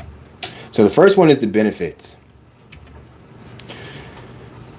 All right, so this article, The Evolution of Molecular Hydrogen, a noteworthy potential therapy with clinical significance. Hydrogen has marked therapeutic potential to help with the top 8 fatality-causing diseases listed by the CDC. Remind about the tally mark. Oh, yes. Thank you. So this would be a part where you can start with the tally marks. Make sure you remember the tally marks. Stephanie was Oh, yes. So, Stephanie, there's going to be a section on your paper for you to put tally marks. Anytime you hear a disease model that you, or a disease that you deal with, or someone that you know, family member, parent, whatever, has, make a tally mark. And then we're going to add them up at the end of the presentation. Okay. So here is the top 10 causes of death listed by the CDC. This is what kills most Americans. This is what kills us. Okay, number 1 is heart disease, 2 is cancer, COPD, accidents, strokes, Alzheimer's, diabetes, influenza, kidney disease, and suicide. So heart disease kills 600,000 people per year in America, and heart disease is responsible for 1 out of every 4 deaths. In this video, we showed through the scientific literature how hydrogen can help with heart disease by improving overall heart function, improving the function of heart ventricles, protecting from ischemia reperfusion injury, that's basically heart attacks. It reduces cardiac hypertrophy and fibrosis, and improves arteriosclerosis, like plaque in our arteries. Decreases blood pressure, normalizes cholesterol levels, reduce blood sugars, protect the blood vessels and maintain their function, and and enhance recovery from cardiac arrest. But what about if you're like obese? Would it still help with that? Yeah, they've seen that hydrogen helps with all those things that are associated with obesity. So, for example, we're going to get later on in the study, I'll show you a study that showed that hydrogen can help with like diabetes and obesity by upregulating a hormone called adiponectin. It's actually a fat hormone, and this is very, very therapeutic for obesity. It helps to lose weight, helps to regulate blood sugars. It also can upregulate another liver hormone called FGF21. So, which also helps. Okay, so next will be cancer. Cancer kills over 500,000 people per year in the United States, and over 21 million people are currently diagnosed with cancer. Molecular hydrogen has the potential to help with cancer by reducing oxidative stress, protecting DNA and RNA, suppressing somatic mutations, suppressing cancer cell growth, inducing cancer cell death, suppresses the spread of cancer, aids in the effectiveness and protection of anti-cancer drugs, protect from radiation. So not just radiation treatment, but it can, if you're in the sun too long, it will protect you from the sun rays, like that form of radiation as well. Improve the quality of life and increase survival rate. How does it protect you from radiation? It increases the cell's resistance, or basically it makes them not so prone to die so quickly. It enhances their resilience to stress. I got it. Okay. And then COPD kills 155,000 people per year, and over 15 million people are currently diagnosed with COPD in the United States. We covered this video in 2 different ways. One was dealing with the microbiology, so you're looking at the smaller things: oxidative stress, inflammation, cell death, cellular senescence, autophagy, all this stuff. And then the other one is on a larger scale, which is basically what leads to the microbiology issues. So like smoking, inhalation injuries, environmental injuries, lung injuries, enhancing lung function, and related disorders to COPD. Next is accidents, which kills 146,000 people per year in the United States, and over 30 million emergency room visits happen each year from unintentional injuries. And we show through this video 10 different ways how hydrogen can benefit those who are going through different accidents. So from enhancing wound healing and burns to benefiting internal injuries, brain injuries, spinal injuries, hemorrhages, sepsis, poison, overdose, and pain. Next would be strokes, which kills 140,000 people per year. And every 40 seconds, someone in the U.S. has had a stroke. So by this time in this presentation, there's been more than 100 people that's had a stroke today already. Molecular hydrogen can help or has the potential to help by aiding in prevention, dealing with the risk factors, like high blood pressure, arteriosclerosis, blood clots, neuroprotection, TIAs, ischemic strokes, hemorrhagic strokes, secondary strokes, quality of life, and increasing the survival rate to strokes. In fact, there was a study that they did recently that showed hydrogen inhalation outperformed the recovery for stroke. This is a clinical trial. out the recovery from people who suffered a stroke better than an approved pharmaceutical drug for it. So it outperformed it and did better. Next will be Alzheimer's, which kills 100,000 people per year in the United States. It's projected that 14 million people will have Alzheimer's by the year 2050. And hydrogen can benefit Alzheimer's in many different ways. We just covered 5. Oxidative stress, neural benefits, mitochondria, ghrelin, and general dementia. Diabetes. Diabetes kills 80,000 people per year in the United States. 86 million U.S. adults are pre-diabetic, and 90% of them don't even know it here in the United States. And so hydrogen, they've seen in the scientific literature, hydrogen has the potential to help with diabetes, not just type 2, but type 1. It can help with pre-diabetes or metabolic syndrome, which are like a group of different metabolic disorders, such as like your cholesterol being high, right, or different things like this, hyperglycemia, these things where high blood sugars or low insulin levels, or insulin resistance, that kind of stuff. So metabolic syndrome, obesity, hyperglycemia, and other complications. Influenza and pneumonia kills 57,000 people per year. Pneumonia is the most common cause of serious illness and death in young children worldwide. And molecular hydrogen has potential to benefit influenza and pneumonia by reducing oxidative stress and inflammation, regulating the immune system, indirect regulation, so meaning hydrogen regulated this system, which ended up having a benefit on this system, right? And so hydrogen's able to do that, and then reducing lung edema or fluid or swelling in the lungs, and then suppressing the replication of viruses and helping the immune system to kill viruses. This is what they also seen with COVID-19. Okay, kidney disease kills 47,000 people per year. 1 in 10 people will have a kidney stone at some point in their lives. This is directly tied to primarily not drinking enough water. We just don't drink enough water. We're all chronically dehydrated because we just don't drink enough water. But molecular hydrogen, you should drink more water and have hydrogen gas in it. Molecular hydrogen can potentially benefit kidney disease, and this is what's been shown through the literature. It can benefit chronic kidney disease, enhance kidney function, reduce kidney injuries, suppress or reduce kidney stones, help with kidney dialysis, and kidney transplants. Lastly will be mental health or suicide, which claims 44,000 people per year.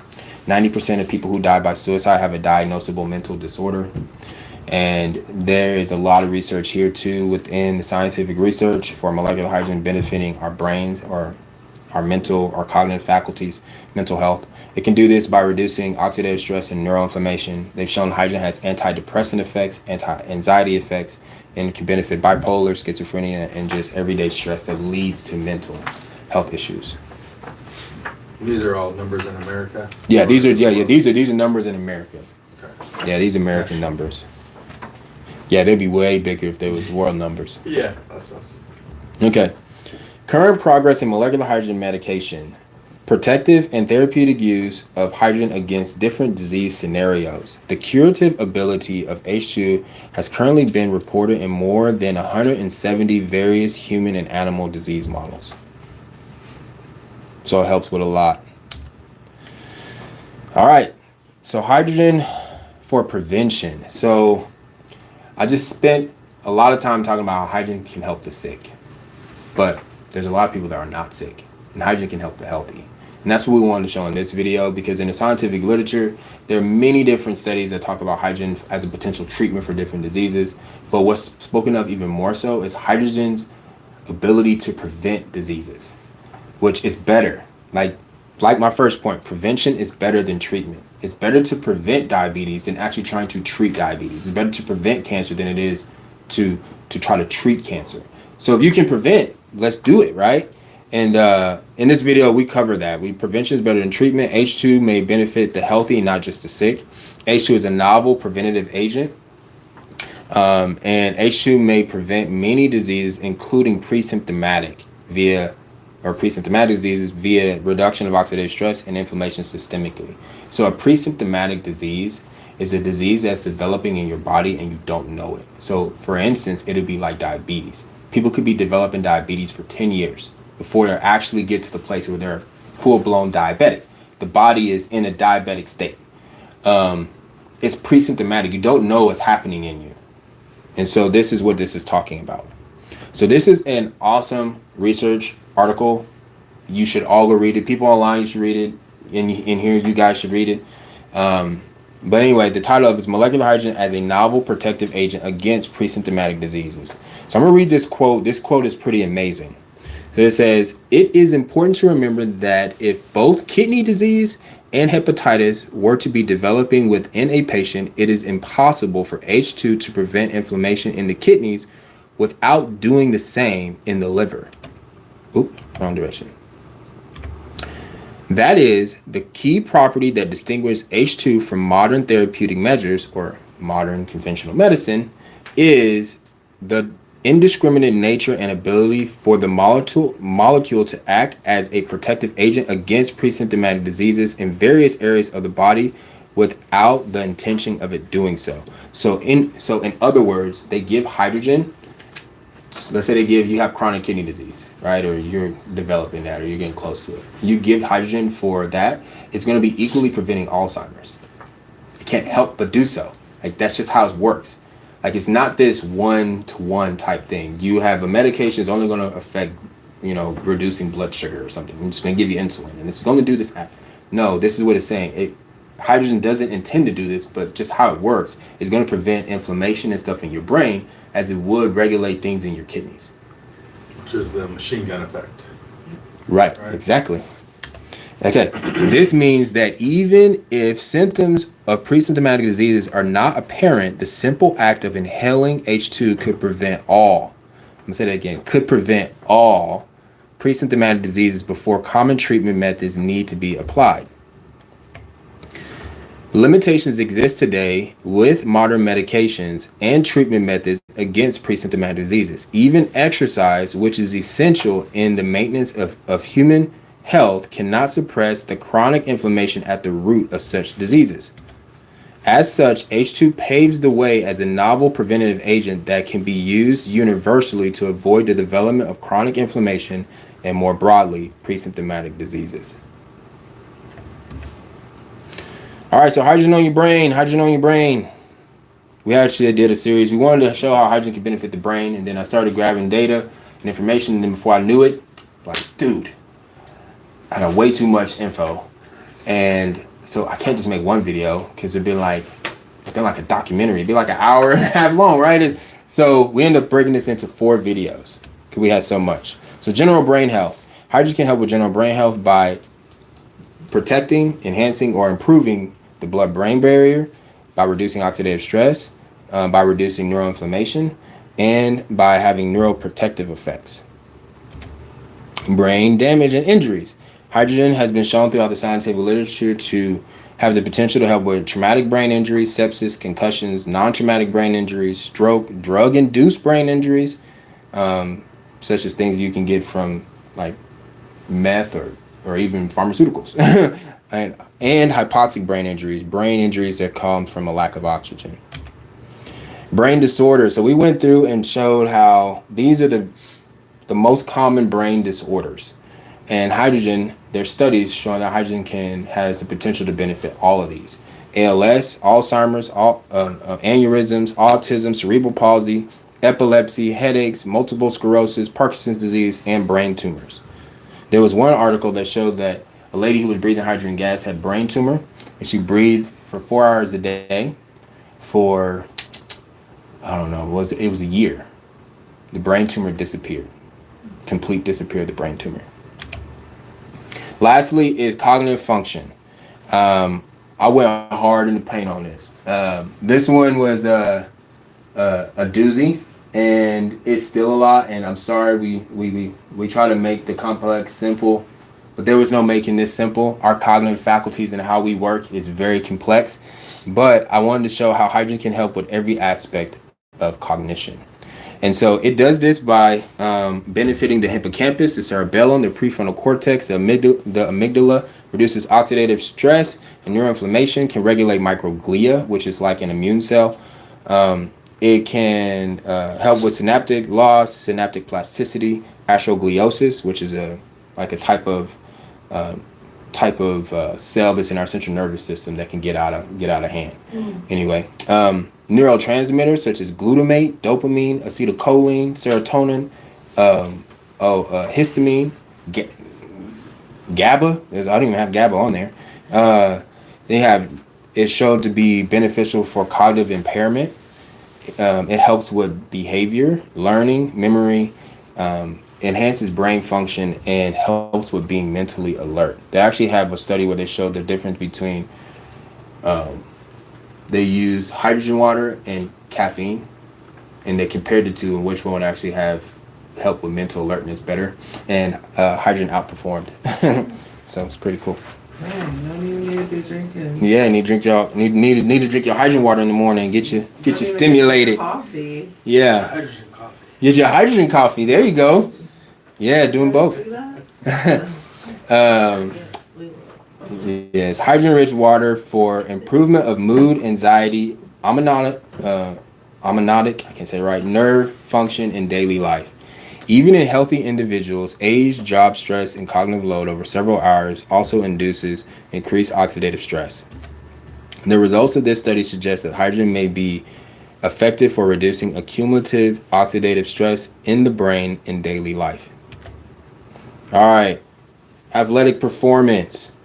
Okay, so I know this one all too well. This is how I saw the benefits of hydrogen in every single last one of these points. My performance, my endurance, protection, and recovery. And I'll go through some of this stuff. I'll show some cool pictures of me running on the rock in that video. Okay, so they've seen for athletes, hydrogen can reduce muscle fatigue, enhance nitric oxide function, which means, like help get more blood to the muscles so they can work better.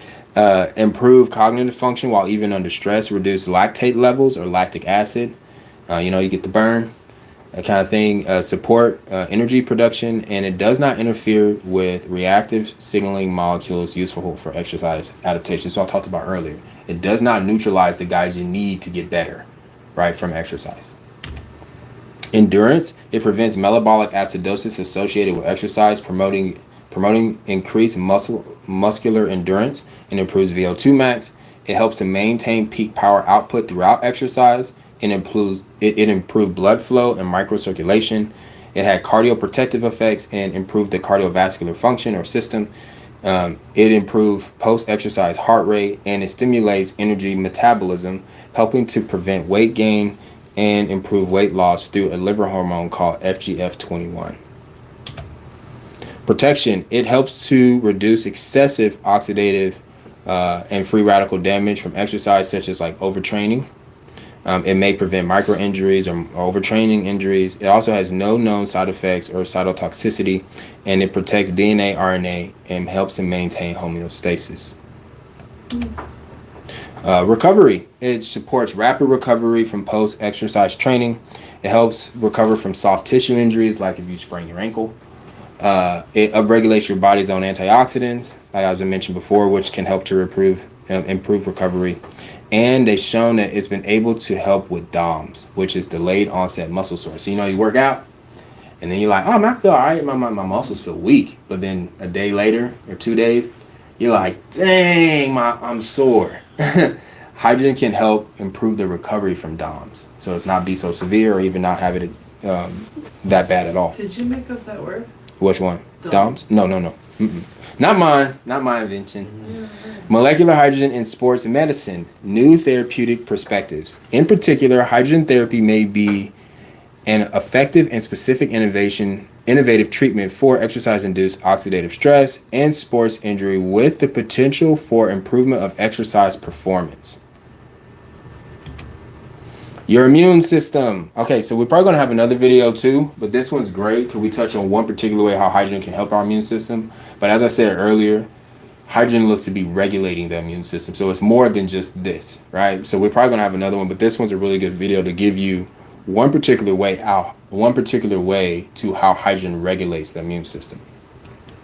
So the logic goes like this. To have a healthy immune system, you have to have healthy immune cells. And to have healthy immune cells, you have to have healthy engines, mitochondria, within those cells. Hydrogen supports the mitochondria, and they've seen it does this in one particular way called immunometabolism. So immunometabolism is a relationship between your immune cells, cellular metabolism, or how it's producing energy, and how it affects the immune system. Is where the immune system and energy production intersect. So, based on how the cell's producing energy, it can affect how the cell participates in an immune response or in inflammation. So, this is what they've seen. It's after this slide. But anyway, here's some ways how molecular hydrogen helps the mitochondria. It's a long list. And this is not all the different ways. So it protects the mitochondria from damage. It reduces free radical production within the mitochondria. It increases mitochondrial biogenesis, which basically means it tells the cell to make more mitochondria. It will tell the cell to produce more engines, which is cool. It rectifies the flow of electrons or the flow in the transport chain. So basically it's reprogramming how the mitochondria is producing the flow on the electron transport chain. It prevents the decline of the mitochondrial membrane potential. It improves mitochondrial dysfunction. It restores mitochondrial construction and function. So if the cell is struggling to build more mitochondria, it will help the cell by organizing it, inducing its effects to restore the construction and function of the mitochondria, which is it's baffling what hydrogen's doing. H2 may reverse metabolic energy production during an inflammatory response, and it improves the mitochondrial's efficiency. So it can change the way the cells are actually producing energy during an inflammatory response. So how do they test for that? Do they look at cells under a microscope to see? Yeah. Yes. Yeah. There's different instruments of how they're actually navigating that. And we can get into it a little more. It might not help us right now, but we'll get into it a little more. I don't want to keep you guys too long, too. I know I've already been long. Trying to make sure Amy don't fall asleep over here. I'm trying to. Okay, so hydrogen attenuates allergic inflammation by reversing energy metabolic pathway switch. Our data demonstrates a novel mechanism that H2 exerts its anti-inflammatory action by regulating energy metabolic reprogramming. So they gave it hydrogen, and the immune cells were producing energy in a particular way. So there's different ways that it can produce, like glycolysis or cellular respiration, right? So there's different ways they produce energy. Well, hydrogen went in and totally make energy another way, and therefore it reduced the inflammation. It's pretty cool.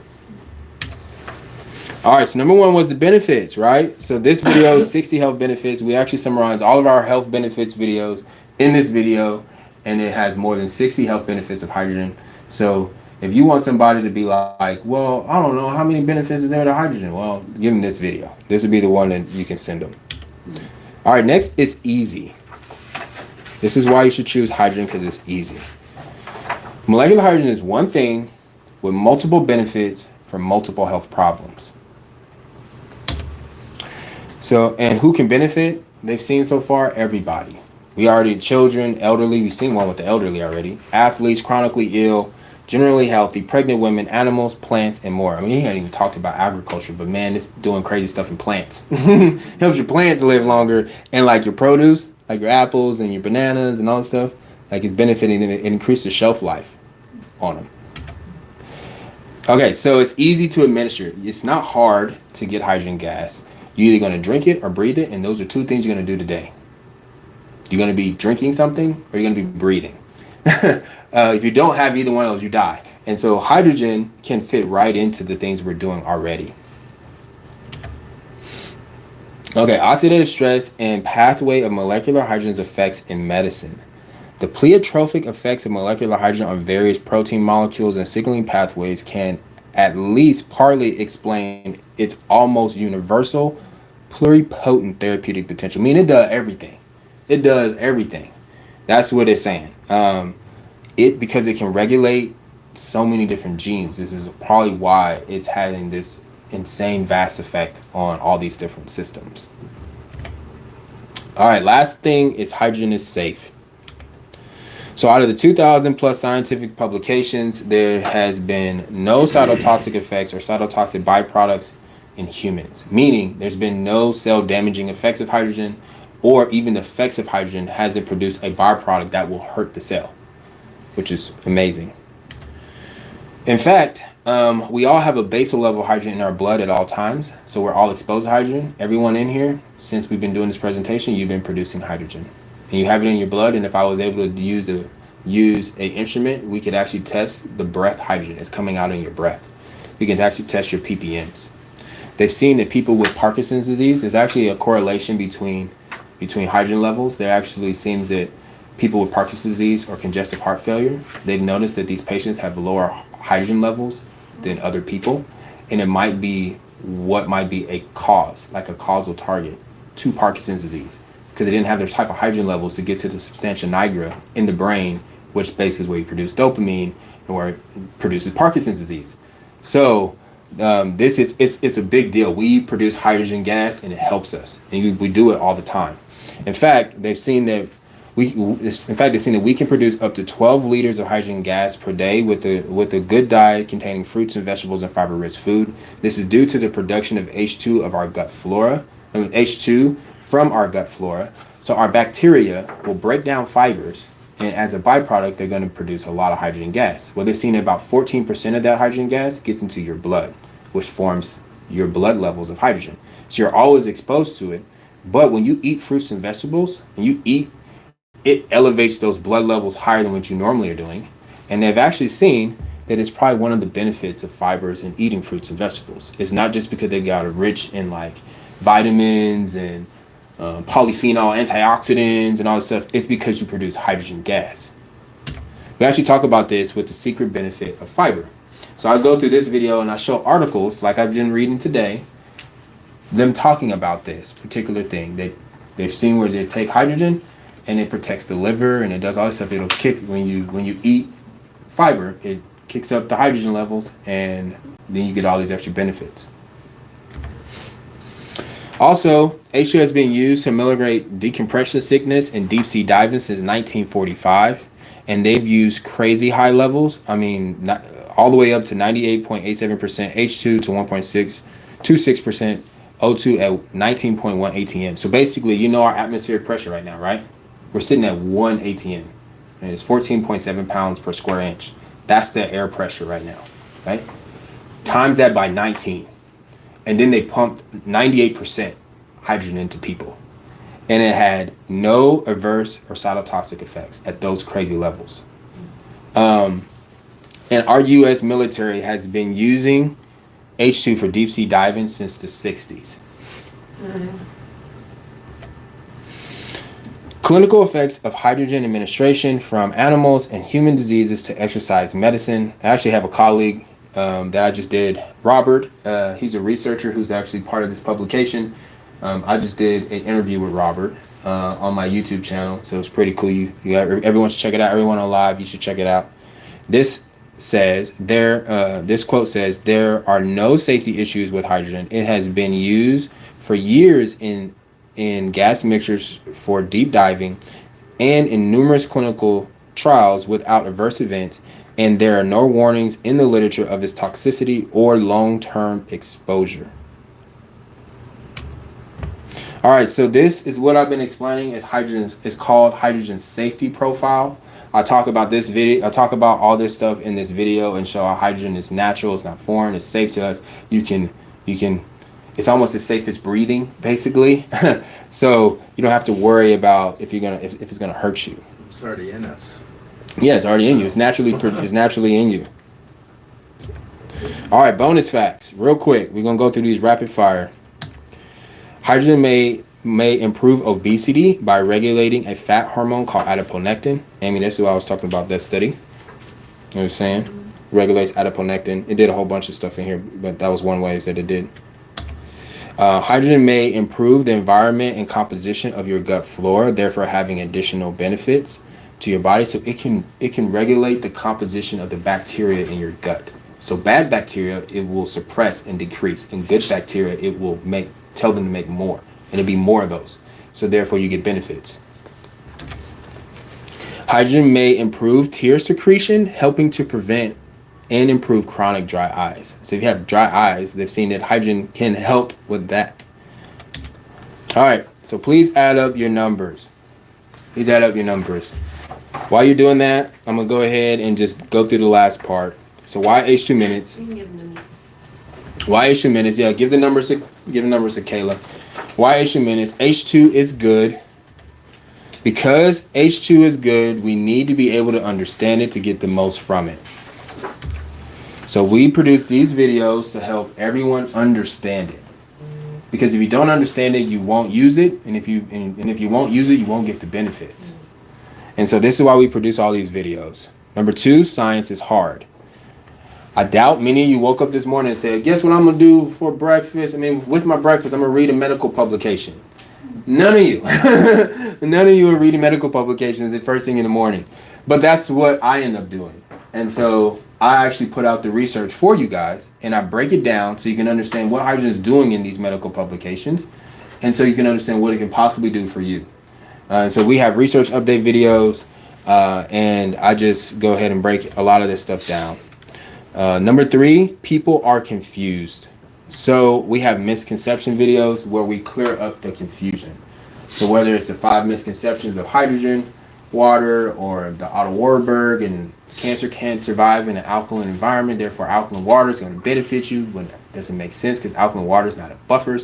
So even after this presentation, I can show you guys an example where I can take alkaline water and I can put some acid in it from like a pop, and it'll nuke the whole thing. But we know that our stomachs is like between 6 to 1 pH, right? So the alkaline water might not even survive your stomach. Then it's got to go into your intestines. It's probably not going to survive your intestines. And then it's got to hit your blood. Your blood is buffered. It is buffered to 7.365 to 7.45. That's the pH of your blood. It gets out of that range too much, you're dead. So it's going to nuke that alkaline pH. So it can't be the alkaline that's making it beneficial, right? So if you can't get into the blood, how's it going to get to the cancer cells? Good question. So we go ahead and break this stuff down in our misconception videos, and then I do Q&A videos where I answer basic questions. People vote once a month, and then I will produce a video answering the question. It's straight to the point, showing the scientific research on it. And then there's some more Q&A videos. So there's much to know about H2, and our videos are made to help you educate others in an easy way. So I have a video for that. So basically, you don't have to be me, because you're not me. But what you can do, or I should say, you don't have to be me and know what I know, but you can leverage what I know. And that's what we put into these videos. And so you don't have to be the one explaining it. Use these videos to explain it. Oh, I've heard hydrogen has really good health effects. Or I don't even know what hydrogen is. Well, here, here's top 3 reasons for getting hydrogen. This guy explains it really well, and he uses a bunch of scientific research to support it. That it's not just based on opinions. It's actually has some really good evidence. Like, you can just share the videos. Okay, so H2 Minutes has been around for 7.5 years. We've uploaded 165 videos. We have more than 10,000 subscribers. Our videos have been viewed more than 700,000 times, and they've been viewed actually in 6 out of the 7 continents. So they've been shared by different businesses and even conferences. They've been shared to teach about hydrogen. Okay, so support us. There's a way that you can support our mission. You can do this through Patreon. You can support your favorite creator. And no, I'm not talking about God. You know what I'm saying? I'm talking about me, but you can do so at like $5 a month, as low as $5 a month, or $25 a month will get you like merch twice a year, stuff like that. Then you have advanced levels. That's $100, $500, and $1,000 a month. These are levels that typically businesses support us at. And then you get bigger perks with it. And so you can do that. Everybody online, if you want to support us, you can do this by going to this website, patreon.com/H2minutes, or you can scan the QR code and it'll allow you to support us on a monthly basis. But if you don't want to support us on a monthly basis, we also have a QR code that allows you to do a one-time donation for all the work we put in to try to help people with hydrogen. So why do we do all this? Why do I do all this? Why does any of this matter? This matters because of people. This is why this matters. This is why it matters to us, because people matter. I just got to show you how this little molecule can benefit a vast amount of people. And so this is why we do all this work. This is why we put in all these hours. This is why we're willing to suffer to try to help everyone with it, because people matter. And in fact, in this room, we actually have 98 people we thought of. Now, now let's say we take those 98 people and they heard this same presentation. How many people could they think of? And then how many people can they think of? And you realize that, well, wait a minute, we can help the world with hydrogen. We can help so many people. We're all suffering with these different things. So this is why we do this. This is my presentation, Why Hydrogen. And I hope you enjoyed this little mini seminar on it. And thank you. That's it.